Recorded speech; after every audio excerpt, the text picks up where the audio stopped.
Hi, class. Hope everyone had a great week last week. And the good news is we don't have speeches due this week, so that's exciting. This week is all about listening and evaluating and why we need to make sure that we are paying attention and providing accurate and good feedback to our peers and to ourselves to make sure that we can improve upon the listening process and then improve upon the evaluating process. So, why do we spend an entire week talking about the importance of listening to speeches? Well, first, you have to know that it increases your knowledge because paying attention to the information that somebody else provides to us actually makes us more educated, right? We learn something new from people when we pay attention and actually absorb the information. It also allows us to have better relationships with people because we learn something about everybody. I am sad that we all couldn't be together for our object speeches. I love that speech because we get to know a little something about each other and what we think is important and valuable in our lives. But think about it on a bigger scale for any time that you go to a professional organization speech or anytime you listen to a public speaker on maybe a book or a movie that you enjoy. We have better relationships with people when we learn something from them and we can engage in that with them based on evaluating their speeches and talking about what we learned.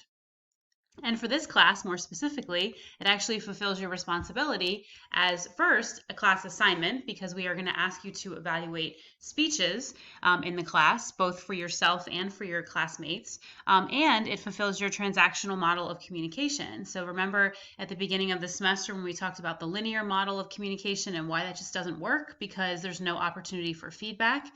This is that opportunity, right? You listen to speaker A and they provide information to you, you decode it, you assign it meaning, and then that bottom arrow that heads back to A is actually the feedback loop, right? It's closing the transactional model of communication.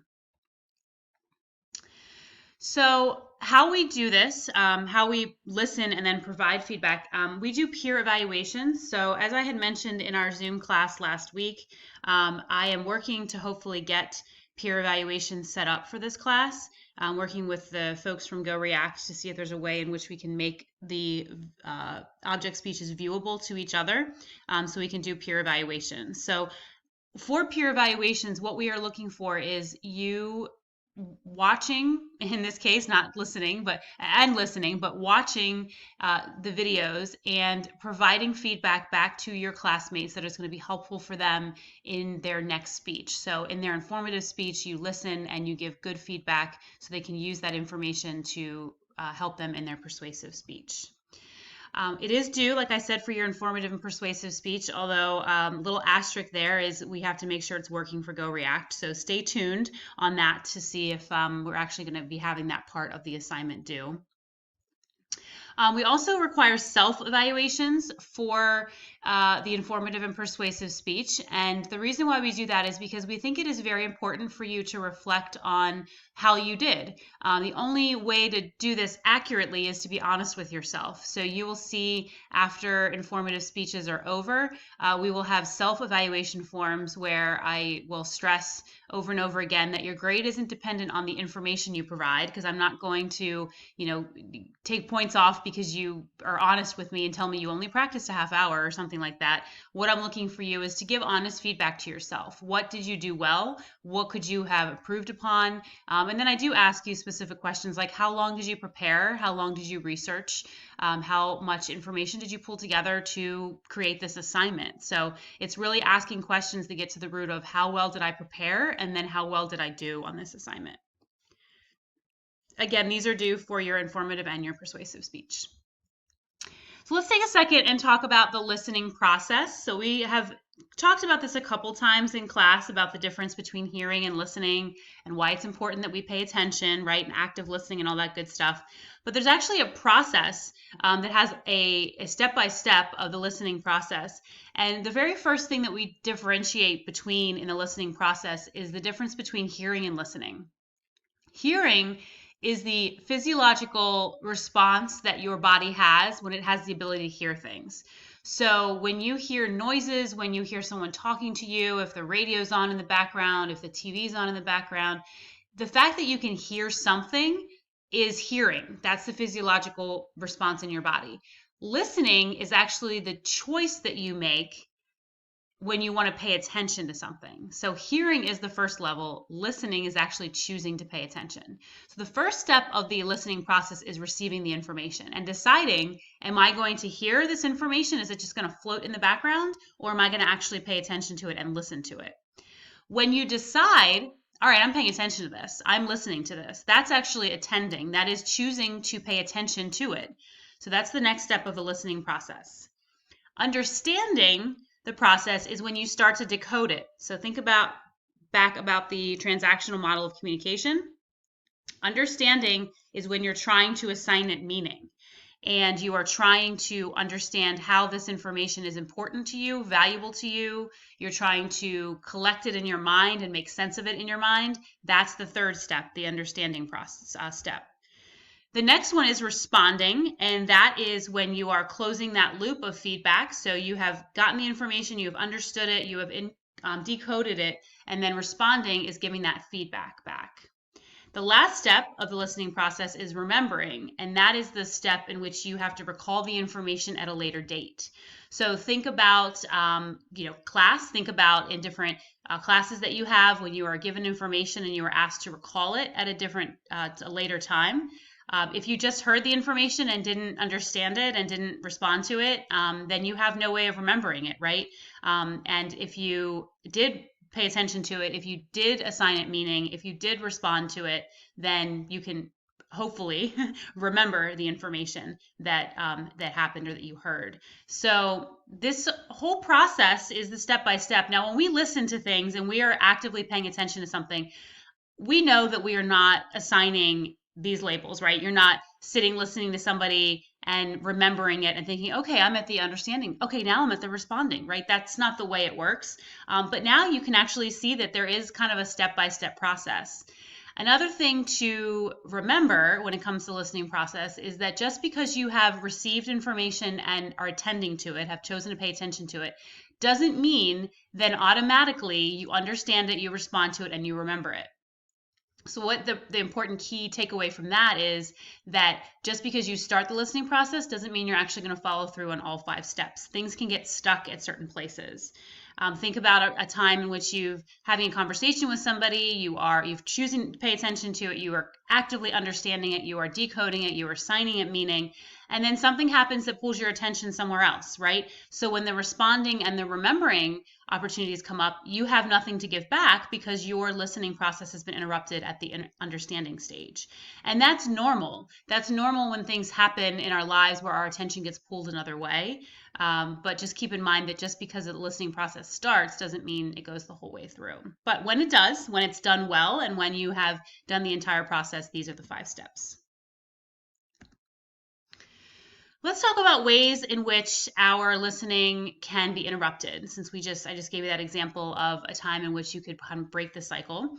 You have seen this before. You've seen internal noise and external noise way back at the very beginning of the semester, probably early February, when we were talking about audience analysis and ways in which our audience can be distracted. Well, we're actually bringing that back around because we are talking about the ways in which our audience's listening can be interrupted. So 2 ways, internal noise and external noise.